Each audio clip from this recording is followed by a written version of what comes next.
Bonjour à toutes et à tous. Avant de commencer, je me présente. Je suis Anne-Cécile Sarfati, je suis journaliste et entrepreneur. Et je suis très heureuse d'animer ce live pour la Fondation ARCEP à l'initiative de sa nouvelle présidente Brigitte Tétinger qui se trouve à mes côtés.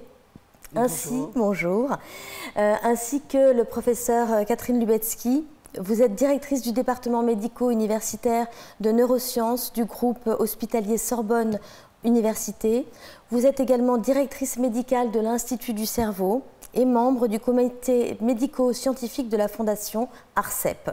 Donc bonjour à toutes les deux, bonjour. Merci d'être avec nous aujourd'hui.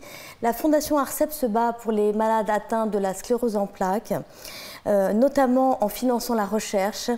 Nous verrons à quel point la recherche est fondamentale dans cette maladie, car grâce à elle, des progrès très importants ont été réalisés ces dernières années, qui ont permis vraiment d'améliorer considérablement les traitements.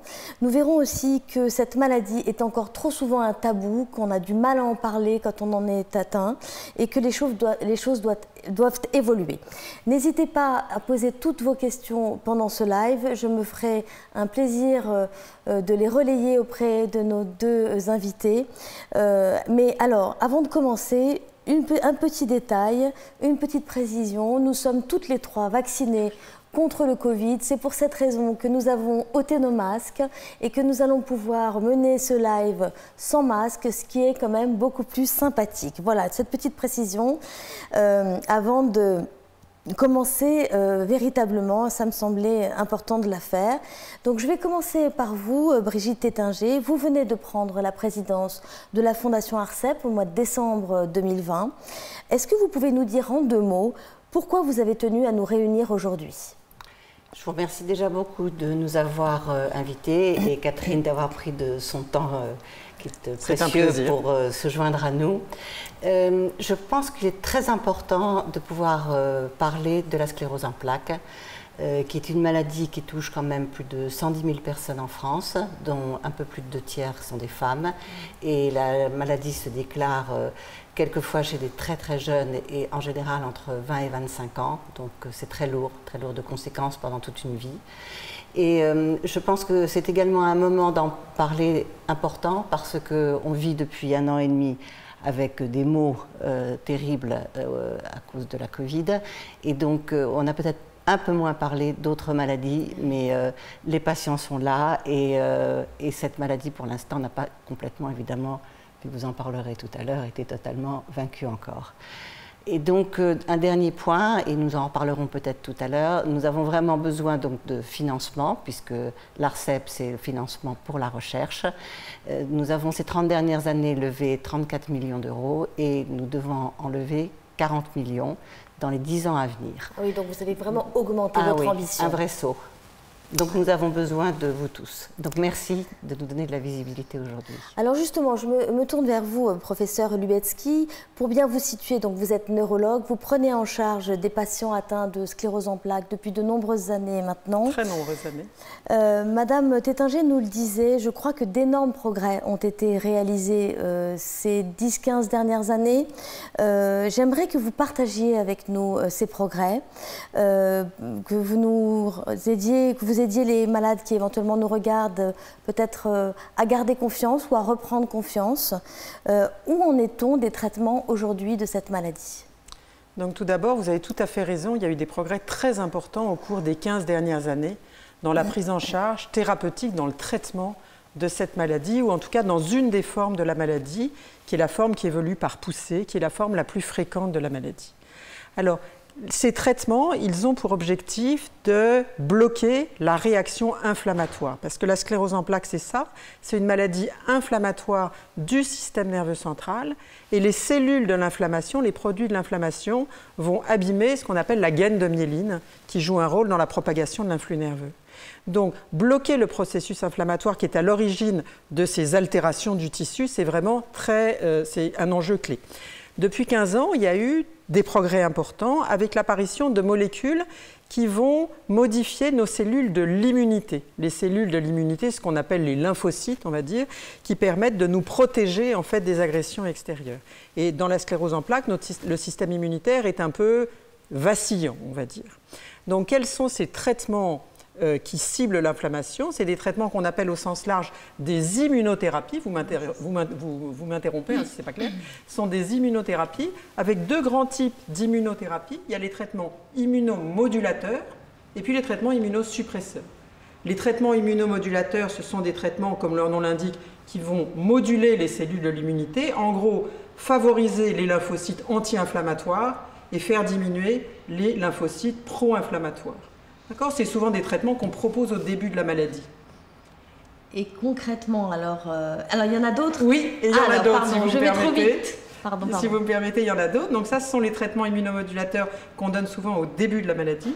Et puis, il y a un deuxième type de traitement qu'on appelle les immunosuppresseurs, qui, comme leur nom l'indique aussi, vont diminuer l'inflammation en réduisant le nombre des cellules. Donc, ils sont plus anti-inflammatoires, on va dire, plus efficaces sur la réaction inflammatoire, un peu plus à risque aussi. Donc, ce sont des grandes classes de molécules qui ont vraiment transformé la prise en charge de la maladie. Et alors donc, ces traitements, quelles sont les conséquences de ces traitements concrètement pour les malades? Alors les conséquences de ces traitements, on va peut-être parler d'effets de ces traitements. Oui. L'effet de ces traitements, c'est en réduisant la composante inflammatoire de la maladie, ça réduit la fréquence des poussées. Et donc les patients qui, sans traitement, pourraient avoir 2 poussées par an, quelque chose comme ça, c'est-à-dire des symptômes qui apparaissent, qui vont être handicapants éventuellement, qui vont durer quelques semaines avant de disparaître, etc. Donc une poussée, c'est très pénalisant dans la vie quotidienne. Et donc ces traitements permettent de réduire de façon très notable la fréquence de ces poussées.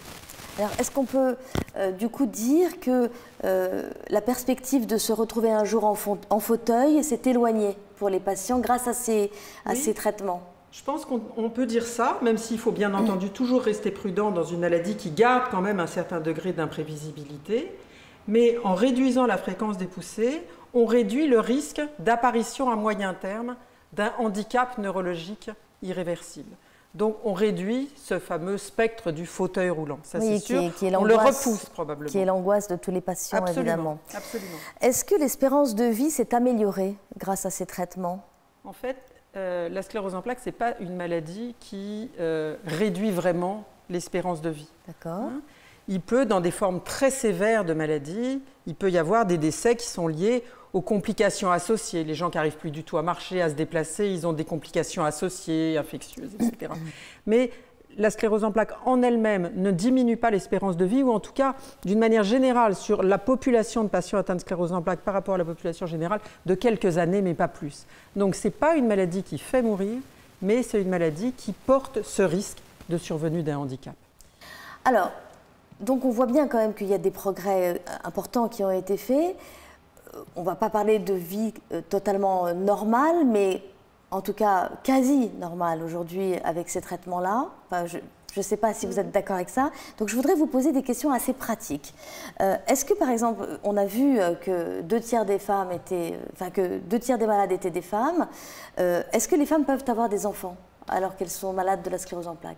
Importante question parce qu'on a la réponse. Oui, il y a bien entendu, il n'y a pas de contre-indication à avoir des enfants quand on a une sclérose en plaques. Et c'est une question, comme vous le disiez Brigitte, c'est une maladie qui débute chez le jeune adulte la plupart du temps. Donc la question des enfants, de la grossesse se pose très vite, qu'on soit une femme ou qu'on soit un homme d'ailleurs. Donc il n'y a pas de contre-indication à la grossesse. Il n'y a pas une histoire d'angoisse génétique de transmettre cette maladie à son enfant? Pour répondre à votre question, on a aussi les réponses, c'est-à-dire qu'on sait, depuis un certain nombre d'années d'ailleurs maintenant, que ce n'est pas une maladie génétique au sens classique, c'est-à-dire qu'il n'y a pas un gène qui déclenche la sclérose en plaques, ça on en est sûr. En revanche, il y a, mais comme pour beaucoup de maladies, il y a sûrement un terrain de susceptibilité génétique qui fait que tel ou tel individu est plus vulnérable à agression égale que son voisin. Donc on va peut-être transmettre à son enfant un terrain de susceptibilité à cette maladie, mais à d'autres maladies aussi, puis on transmet des terrains de résistance à un certain nombre de maladies. En tout cas, il n'y a pas de contre-indication, c'est vraiment un message fort. Alors, par contre, les traitements, quid des traitements pendant la grossesse? Parce qu'en général, quand on est enceinte, on fait attention à ne pas prendre trop de traitements. Ouais. Donc, on ne va pas rentrer dans le détail des différents traitements, parce qu'en fonction des traitements, immunomodulateurs, comme on disait, ou immunosuppresseurs, ce n'est pas tout à fait pareil. En gros, peut-être par rapport à quelqu'un qui n'a pas la sclérose en plaques, il faut la planifier, la grossesse. Et avec le médecin, Il faut dire, voilà, moi j'aimerais bien avoir un enfant cette année ou l'année prochaine. Et à ce moment-là, soit le traitement est compatible avec la grossesse. Et à ce moment-là, peut-être qu'on l'arrêtera au début de la grossesse ou on le continuera. Soit le traitement est vraiment pas compatible avec la grossesse, soit parce qu'on sait qu'il y a un risque, soit parce que c'est des traitements récents et on ne veut pas prendre un risque alors qu'on n'est pas absolument certain. Et à ce moment-là, il faudra discuter avec le neurologue pour voir ce qu'on fait entre la période où on arrête le traitement et le début de la grossesse. Est-ce qu'une sclérose en plaques diminue la fécondité? Non. Voilà, la réponse est claire, c'est non. Il y a eu une étude française récente d'ailleurs qui l'a montré de façon très claire. Alors moi quand même, 2/3 de femmes, 2/3 des malades sont des femmes, ça me tracasse. Je voudrais comprendre pourquoi en fait. On le sait ou pas? Des fois, il y a des questions auxquelles on ne sait pas bien répondre. Non, alors je répondrai par une pirouette en sachant que c'est une maladie de l'immunité et on sait que dans pas mal de maladies de l'immunité, les femmes sont plus atteintes que les hommes. C'est finalement la seule réponse pour le moment que je puisse donner. Ce n'est pas lié aux hormones en tout cas. D'accord. Alors une question beaucoup moins grave, les malades peuvent-ils faire du sport? Oui. Oui? Bonne question, au contraire. Et alors là, les idées ont changé. Avant, parce que c'est une maladie, peut-être qu'on en parlera tout à l'heure, où il peut y avoir de la fatigue. Et avant, quand les patients étaient fatigués, on leur disait « reposez-vous, reposez-vous, reposez-vous ». Et maintenant, on dit en fait le contraire, parce qu'il y a de plus en plus de données qui s'accumulent pour montrer que l'activité musculaire, c'est important, pas seulement en général, pour vous, pour moi, etc., pas seulement en général, mais pour l'évolution de la maladie, pour une bonne évolution de la maladie, c'est important d'avoir une activité musculaire régulière. Donc, faites du sport, n'importe quel sport, celui qui vous plaît. Et ça a même une vertu anti-fatigue, le sport. Absolument. Absolument, plutôt parce que si on est fatigué, qu'on s'allonge et qu'on se repose, effectivement, on va être sur le moment moins fatigué, mais on va se démuscler. Et si on est démusclé, chaque effort coûte plus. Donc non, il faut faire du sport, se reposer un petit peu, mais pas trop. Alors j'ai une autre question pratique. Les patients peuvent-ils continuer à travailler normalement? Je dirais au contraire, dans cette maladie qui touche souvent les jeunes, enfin de façon majoritaire les jeunes, voilà, il faut continuer à travailler. Le travail, c'est la santé d'abord, et puis le travail, c'est tellement important pour la vie sociale, pour la vie intellectuelle, pour la vie financière, pour la vie de famille, donc ça joue un rôle très important. Donc il faut continuer à travailler. Alors après, ça dépend. On ne peut pas dire, oui, bien sûr, tout le monde doit travailler à 100%. C'est vrai que quand on a une maladie qui est très bien contrôlée par le traitement, avec quasiment pas de symptômes, à ce moment-là, on peut travailler à 100%. Quand la fatigue est là, il faut quand même un peu la prendre en compte et peut-être aménager les horaires de travail. Et puis, quand malheureusement, il y a un handicap qui s'est installé, c'est-à-dire il y a des difficultés à la marche, des choses comme ça, et bien à ce moment-là, on peut envisager éventuellement des horaires à temps partiel. Mais maintenir une activité professionnelle, c'est tellement important. Et il faut le dire aux patients, il faut le dire aussi aux employeurs. Mais alors pourtant, il y a quand même une étude récente qui montre quand même que les patients travaillent pas autant que les non-malades, en fait. Donc, comment vous l'expliquez? Est-ce que c'est à cause de la fatigue? Est-ce que c'est à cause d'un éventuel handicap, comme vous le disiez? Ou est-ce que c'est peut-être une autre raison? Non, je crois que c'est ce que vous dites, c'est-à-dire que la fatigue, ça peut modifier un petit peu la capacité à travailler. Le handicap, quand il est là, ça peut modifier aussi. Et puis après, il y a peut-être un peu, et ça il faut lutter contre, et le rôle des associations est crucial là-dedans. Il peut y avoir aussi le côté employeur qui dit « moi j'ai pas envie d'employer quelqu'un parce que ce quelqu'un a une sclérose en plaques ». Et donc je pense que pour ça l'information, et c'est pour ça que la Fondation ARCEP joue un rôle si important, l'information auprès des patients et auprès du grand public est cruciale justement. En tout cas, ce qui est sûr, c'est que même s'ils travaillent moins, il n'y a pas plus d'absentéisme que dans la population générale. Donc ça, c'est un point important. Vous faites bien de le rappeler. Alors, en effet, donc, vous avez un peu touché du doigt le fait que peut-être il y a peut-être pas une bienveillance suffisante dans les entreprises sur cette maladie, ce qui peut-être conduit au fait que certains malades s'arrêtent de travailler plus que d'autres. C'est le cas déjà dans d'autres maladies, on le sait, même si les choses progressent. Ça me fournit, ce qu'on vient de se dire, là, une très bonne transition sur la deuxième partie de ce live, puisque vous vouliez, Brigitte Tétinger, parler de lever le tabou de cette maladie. Et là, on parlait du tabou de la maladie, finalement, en entreprise. Est-ce que vous pouvez nous dire pourquoi vous voulez lever le tabou? Vous l'avez constaté vous-même beaucoup? Alors, je l'ai constaté parce que j'ai été dans ma vie professionnelle pendant 20 ans chef d'entreprise et il se trouve que j'avais 90% de femmes et qui, sur la sclérose en plaques, parce que certaines avaient la sclérose en plaques ou d'autres maladies comme des cancers, mais surtout sur la sclérose en plaques, n'en parlaient pas. Donc n'en parlez pas, puisque vous avez un arrêt maladie, ce qui est normal pendant 1 mois et demi, 2 mois. Vous n'avez pas à dire pourquoi vous êtes arrêté, ce qui est tout à fait normal. Et donc je trouve aujourd'hui, finalement j'ai réussi à savoir, parce que j'avais instauré une relation de confiance avec certaines personnes, donc je m'inquiétais, je me demandais si c'était la dépression.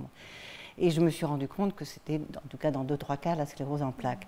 Et je me dis qu'aujourd'hui, l'entreprise est quand même très responsable. Mais quand je dis très responsable, c'est-à-dire que c'est à l'entreprise de prendre en compte des gens qui ont des handicaps, mais qui ne les empêchent pas de travailler, et d'autant plus que nous rentrons dans un monde où nous allons digitaliser de plus en plus, et où le télétravail est en train de devenir la règle. Donc je dirais c'est au moins, si je puis dire, un avantage par rapport à tout ce que nous avons connu depuis 1 an et demi, c'est que les entreprises vont laisser maintenant la possibilité aux gens de travailler chez eux. Donc effectivement, s'il y a des fatigues trop importantes, mais ça évitera quand même les temps de trajet, ça peut quand même permettre... Bon.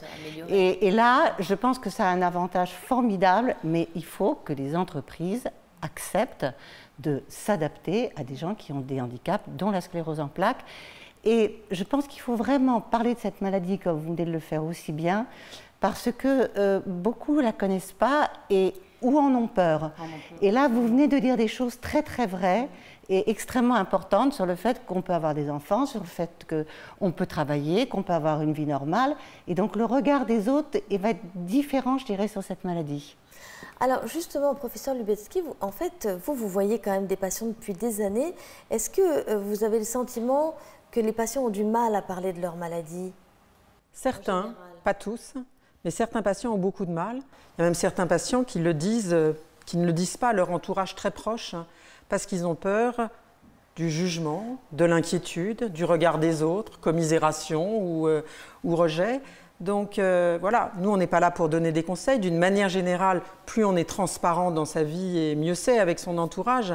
Mais de temps en temps, les patients qui ont du mal à faire le pas de « je vais le dire à mon entourage » ou « je vais le dire à la personne dont je suis tombé amoureux », c'est aussi quelque chose d'important. Donc, le dialogue avec le médecin est important, et de temps en temps, peut-être qu'un soutien psychologique, quelques séances comme ça, peuvent permettre aussi de trouver les mots pour dire et donner un petit peu de recul pour dire sans être trop effrayé par le fait de dire. Donc, par la réaction éventuelle de l'autre. Oui, par la réaction éventuelle. Mais là, on parle éventuellement de gens qui n'ont pas encore construit un couple, etc. Mais dans le couple, ça vous est arrivé d'avoir des gens qui ne le disent pas à leur conjoint, par exemple? C'est rare, mais ça existe. Mais du coup, ça crée des situations absolument invivables. Voilà, c'est ça, parce que ça ne protège pas forcément, ça met pas forcément à distance la maladie. Ça ne met pas à distance la maladie, et puis ça crée au contraire une anxiété. Il faut que je marche très très bien, il faut que je sois toujours en forme, parce que sans ça, on va se douter que...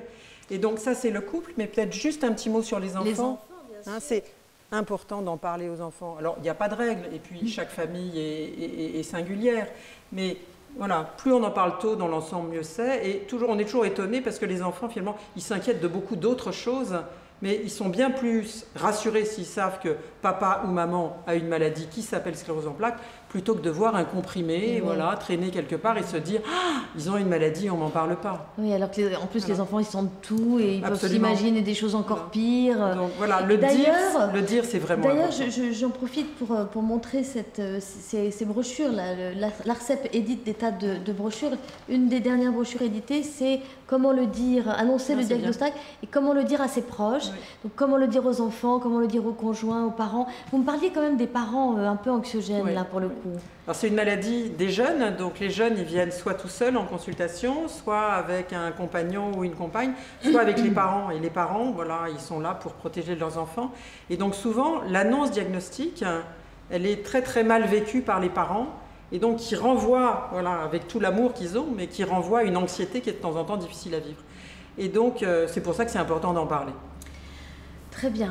Écoutez, je pense qu'on a fait un bon tour des questions qu'on se pose à propos de cette maladie. Maintenant, je voudrais revenir à vous, Brigitte Tétinger. On a vu à quel point la recherche avait progressé. On a vu, ce que vous l'avez dit, hein, professeur Lubetsky, à quel point, au fond, on arrive quand même à vivre mieux avec cette maladie, beaucoup mieux qu'avant.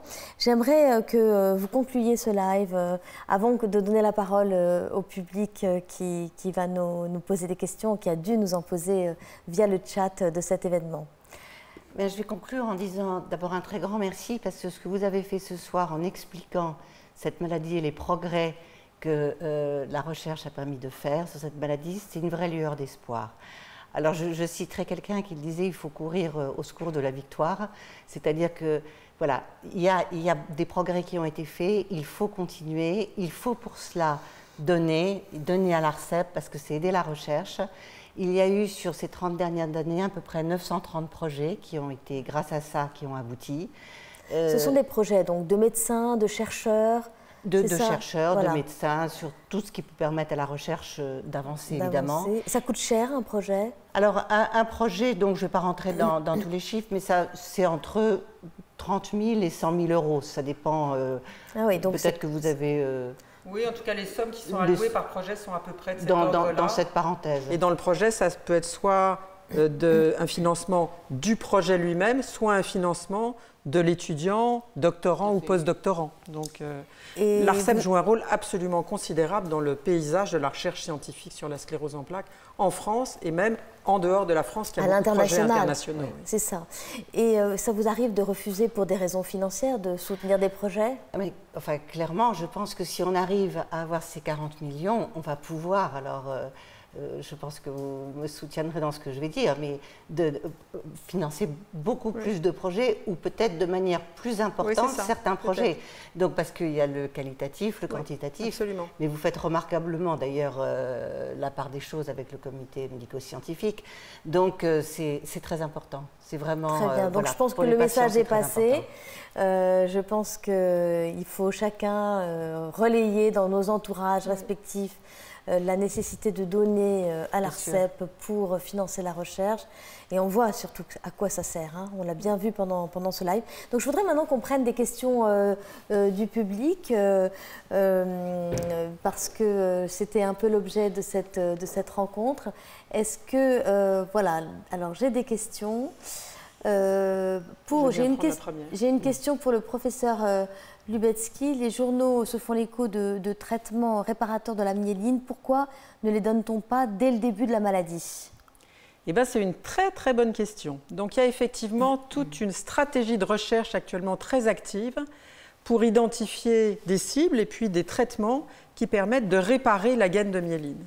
Et donc on sait qu'on peut le faire et on est passé depuis pas très longtemps, depuis ces toutes dernières années, de la phase expérimentale à la phase essai clinique. Donc il y a, depuis 3-4 ans, il y a eu une quinzaine d'essais thérapeutiques chez des patients atteints de sclérose en plaques pour favoriser la réparation de la gaine de myéline. Certains ont été négatifs, certains ont été au contraire prometteurs et se poursuivent. Donc deux choses. D'abord, c'est pour le moment des essais thérapeutiques précoces, c'est encore trop tôt pour être sûr de l'efficacité, c'est quelque chose qui est en cours, ça c'est la première chose. Et la deuxième chose, bien entendu, le jour où on aura validé un certain nombre de molécules thérapeutiques dans des larges études, à ce moment-là, ça sera bien entendu très important de les donner dès le début de la maladie. Très bien. Alors, une question pour Madame Tétinger. Pourquoi avez-vous choisi de vous investir pour la sclérose en plaques ? Alors, d'abord, dans mon parcours, effectivement, j'ai raconté que j'avais été chef d'entreprise, mais après, j'ai été directrice de la stratégie de Sciences Po à Paris et je levais des fonds, entre autres, pour l'école et aussi pour des projets de chaire et de recherche, pas dans les mêmes sciences. Mais donc, pendant 4 ans, j'ai fait la levée de fonds et j'ai continué à en faire après pour d'autres raisons à Londres. Et donc, je me suis dit que je pouvais sans doute, et c'est ce que je vais faire, mettre ça à profit pour une fondation, pour l'ARCEP en l'occurrence, étant en plus sensibilisée, pour les raisons que j'ai expliquées, à la violence de cette maladie et qui touche aussi, alors c'est pas que pour les femmes que je le fais évidemment, mais quand même aussi beaucoup les femmes. Donc voilà. Alors j'ai une autre question. Où en sommes, pour professeur Lubetzky, où en sommes-nous de la prise en charge des formes progressives de la maladie? Alors ça aussi, c'est une question importante. J'ai parlé des progrès, et les progrès, ils se sont quand même essentiellement focalisés sur les formes qui évoluent par poussée, qui sont les formes les plus fréquentes. Mais à côté de ces formes par poussée, il y a une autre forme de la maladie qu'on appelle une forme progressive de la maladie, qui est soit d'emblée progressive, soit qui va faire suite au bout de 15 ou 20 ans à une maladie qui évoluait jusqu'à là par poussée.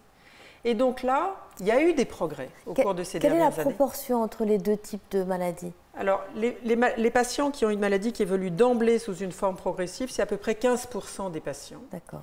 Et puis sans ça, les formes qui évoluent avec des poussées, au bout de 20 ans à peu près, il y en a, ou en tout cas il y avait, environ 50% des patients qui étaient entrés dans une phase progressive 20 ans après le début. Mais je dis ça à l'imparfait, parce que c'était ce qu'on savait au cours des dernières années. Mais le développement des immunothérapies fait que probablement le risque de développer une forme secondairement progressive, 1, s'est réduit, et 2, le délai après le début de la maladie a augmenté. Donc on est en train de jouer sur ces formes progressives avec pour le moment des efficacités qui sont insuffisantes. Donc c'est, je dirais, le traitement de la phase progressive de la maladie, c'est le grand challenge des années 2020. Alors il y a une chose dont on n'a pas parlé pendant ce live qui était important, c'était sur la maladie par poussée. Vous me disiez, quand on a préparé cet entretien, oui, que vous aviez des gens qui étaient en totale rémission. Absolument. Oui. Il faut le dire ça, oui, aussi quand même. C'est une maladie qui est incroyablement variable dans sa gravité, dans son expression, etc. Il y a des patients qui vont avoir 1, 2, 3, 4 poussées et puis un jour plus rien. Pendant 5 ans, 10 ans, 15 ans, 20 ans, il ne se passe rien. Et donc, on pense que la maladie s'est peut-être arrêtée à ce moment-là. Le problème, c'est qu'on n'a pas un test biologique qui permet de dire « oui, on est sûr que ça s'est arrêté ». Et puis, mais il y a des formes, effectivement, tout à fait bénignes de maladie. Ah oui. Madame Tétinger, quelles actions de levée de fonds, du coup, vous nous avez dit que vous alliez lever des fonds. En plus de lever le tabou, vous allez lever des fonds pour l'ARCEP et pour la recherche. Quelles actions de levée de fonds vous prévoyez en 2021-2022 ? Alors, il y a un certain nombre d'actions qui existaient évidemment dans la Fondation quand je suis arrivée. Beaucoup d'ailleurs étaient avec l'axe sport derrière, absolument, dont la grande course, le grand défi. Donc, on soutient voilà, le sport, comme vous l'avez dit, c'est important. Donc, les deux sont liés, la voile, enfin voilà. Oui, oui. Et puis, on va, je pense aussi, donc il y a un travail de communication à faire aussi pour faire mieux connaître cette maladie à l'ARCEP. Et on va, je l'espère, pouvoir recommencer ce qu'on appelait quand même les galas. Et moi, je l'ai fait, j'en ai pratiqué beaucoup dans ma vie pour aider et soutenir des associations ou donc pour une cause, et l'ARCEP étant une grande cause, vous réunissez un certain nombre de personnes, ce qui permet d'avoir des belles levées de fonds. Donc voilà, une fois que nous allons pouvoir être cette fois-ci tous sans masque, je vous prépare avec toute l'équipe un bon programme pour l'année 2021. Formidable. Madame professeure Lubetzky, est-ce que vous pouvez me dire dans quelle forme de la maladie et où, à quel âge les patients, quand ils s'arrêtent de travailler, s'arrêtent de travailler? Vous le savez? On le sait ou pas à peu près? Oui, généralement c'est entre... Il y a eu des études qui ont été faites en France, il y a des études qui ont été faites en Europe, il y a des études qui ont été faites aux États-Unis, et c'est généralement voilà, aux alentours de 40-45 ans voilà, qu'ils s'arrêtent de travailler, mais pas tous, hein, un pourcentage. Alors après... Voilà, clairement, il y a un lien entre le moment où on s'arrête de travailler et le niveau de handicap. Si on a un handicap très faible, on ne s'arrête pas de travailler. C'est ça. Quand on a un handicap plus élevé, on s'arrête de travailler. Donc c'est ça, en fait, plus que l'âge, en fait, qui est responsable de l'arrêt. Alors, est-ce qu'on a encore d'autres questions qui sont arrivées? Je ne les vois pas sur l'écran. Voilà, alors, voilà, on a d'autres questions. On entend parler, professeur Lubetzky, de traitement par cellules souches ou liés au progrès type ARN messager. Qu'en est-il? Alors, traitement par cellules souches, il y a des traitements en cours. Voilà, les cellules souches, ça peut être utilisé un peu comme un immunosuppresseur. Et donc, dans des formes suractives, on peut proposer éventuellement une greffe de cellules souches, mais des formes vraiment, un nombre très minime de formes. Parce que, voilà, c'est quand même un traitement qui est quand même un peu agressif. Les cellules souches qui réparent, là pour le moment on n'en est pas encore là, mais il commence à y avoir des stratégies avec un gros essai italien de phase précoce, qui s'est terminée il y a quelques mois et qui a montré que, en tout cas, la transplantation de cellules souches chez des patients atteints de sclérose en plaques était bien tolérée. C'est tout ce qu'on sait pour le moment. Donc ça commence. Pour ce qui est de l'ARN messager, c'est vrai qu'on en a parlé au moment de l'apparition des vaccins. Voilà, c'est pour le moment expérimental, c'est sûrement une stratégie très intéressante. Mais alors là, vraiment, on est dans les prémices. On est au tout début. Oui, absolument. D'accord. Alors, est-ce qu'on a encore une question? Là, il me semble que oui. Alors, quel type de projet, finalement, on a parlé des projets, combien coûte un projet, mais quel type de projet finance la Fondation? Qui veut répondre? Je pense que c'est intéressant quand même que vous répondiez parce que... Je peux répondre. Donc, la Fondation, elle soutient des projets d'abord sur la base de leur excellence. Voilà, il faut que ça soit d'une qualité irréprochable, c'est la première chose. Et après, c'est très très large, tout ce qui peut aider à mieux comprendre la maladie. Donc, ce n'est pas uniquement des projets qui sont ciblés sur le traitement, c'est aussi des projets qui peuvent être très ciblés sur ce qu'on appelle les sciences fondamentales, qui permettent de mieux comprendre les mécanismes, parce qu'en comprenant mieux les mécanismes, on arrive à identifier des cibles thérapeutiques. Et puis, il y a aussi des projets qui ont pour objectif de développer des stratégies d'amélioration de la qualité de vie, d'évaluer l'impact du sport, etc. Donc, c'est vraiment très, très large et on essaie justement de faire une espèce de balance comme ça entre les différents types de projets. Ce qui compte, c'est leur qualité et leur faisabilité. De temps en temps, il y a des idées formidables, mais elles sont hurluberlues. Donc, il faut que ce soit vraiment un projet d'excellence et de bonne faisabilité. Est-ce que la douleur est une caractéristique de cette maladie? Et si oui, comment la prendre en charge? Alors, je ne dirais pas que c'est une caractéristique de la maladie, mais la sclérose en plaques touche différents endroits du système nerveux, notamment les voies de la sensibilité. Et quand on a une atteinte des voies de la sensibilité, soit on sent moins bien, donc c'est engourdi, soit ça fourmille, soit ça donne des douleurs. Et donc, ce n'est pas spécifique de la maladie parce qu'il y a d'autres maladies qui touchent les fibres douloureuses. Mais dans certaines formes de la maladie, parfois des formes qui par ailleurs ne sont pas très sévères, il peut y avoir une symptomatologie douloureuse qui est pénalisante dans le quotidien et qui est difficile à prendre en charge. Et il y a d'ailleurs des projets de recherche qui se développent actuellement pour essayer de voir si, de façon un peu spécifique, on ne peut pas améliorer le traitement de ces formes douloureuses de la maladie. Y a-t-il des implications de cette maladie sur la sexualité dans le couple? Oui. C'est une maladie, encore une fois, à cause de la localisation des lésions dans le système nerveux, qui peut donner des troubles de la sphère urinaire ou génitosexuelle. Et souvent, quand il y a des troubles urinaires, il y a de façon associée des troubles sexuels. Ces troubles sexuels, ils sont bien connus chez l'homme. Dans l'ensemble, c'est des problèmes d'érection qui peuvent s'améliorer bien avec des traitements. C'est pour ça que c'est très important d'en parler. Un petit peu moins bien connus chez la femme. Mais là aussi, c'est important d'en parler. Il y a d'ailleurs des consultations de neurosexologie qui se sont développées. Et c'est des questions qu'il faut poser aux patients. Souvent, les patients n'osent pas en parler. En plus, ils ne pensent pas que c'est lié à la maladie. Ils se disent que c'est peut-être lié à tout le contexte, etc. Donc, c'est vraiment important de poser les questions en disant est-ce qu'il y a des difficultés sexuelles? Et s'il y en a, de les adresser à un spécialiste. Alors, j'ai encore une question. Que pouvez-vous dire sur le mastinib?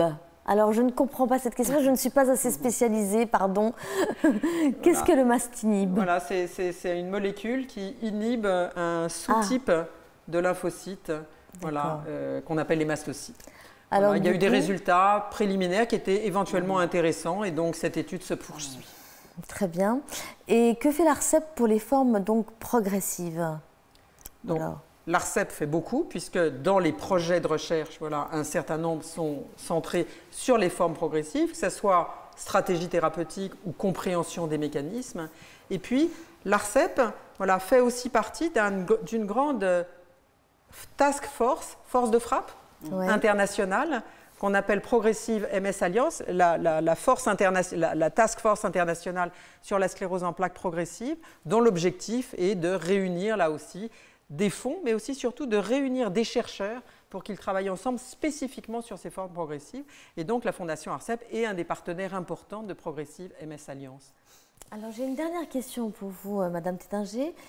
Il existe beaucoup, donc l'ARCEP est particulièrement impliquée dans la question de la recherche et du financement de la recherche, mais il existe des tas d'associations également qui s'occupent de la prise en charge des malades. Quels sont les liens entre l'ARCEP et ces associations?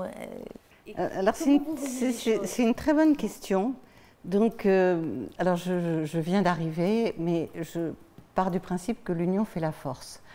Et que donc, de toute façon, donc j'ai engagé quand même un dialogue avec certaines de ces associations et je vais continuer. Parce que je pense que de toute façon, plus nous pourrons parler de la sclérose en plaques, plus nous serons unis ensemble, et même aussi vis-à-vis de l'État, vis-à-vis d'un certain nombre de partenaires, plus nous serons forts pour faire comprendre cette maladie. Donc voilà, c'est un dialogue qui a déjà été engagé, mais que je vais continuer pour que nous puissions travailler encore plus ensemble. Déjà, vous faites des choses pour accompagner les malades, ne serait-ce que ces brochures, Ah oui, tout à fait, bien sûr, bien sûr. Voilà, donc c'est vrai qu'il doit y avoir des... Voilà, mais il y a des passerelles, il y en a des centaines. Et puis, vous savez, ce qui est très important, c'est d'échanger. Enfin, moi, je crois beaucoup en la communication, mais échanger, regarder ce que font les autres, partager, avoir des retours du terrain, enfin, tout ça, c'est très important. Donc, je crois que c'est une bonne méthode pour avancer ensemble. Très bien, bah, écoutez, je pense que c'est une bonne conclusion. Merci à vous deux. Merci à toutes et à tous de nous avoir suivis pendant ce live. J'espère qu'il vous a appris des choses, qu'il vous a donné peut-être de l'espoir et aussi de la confiance, parce que c'est important dans la maladie, la confiance. Bonsoir et à la prochaine fois.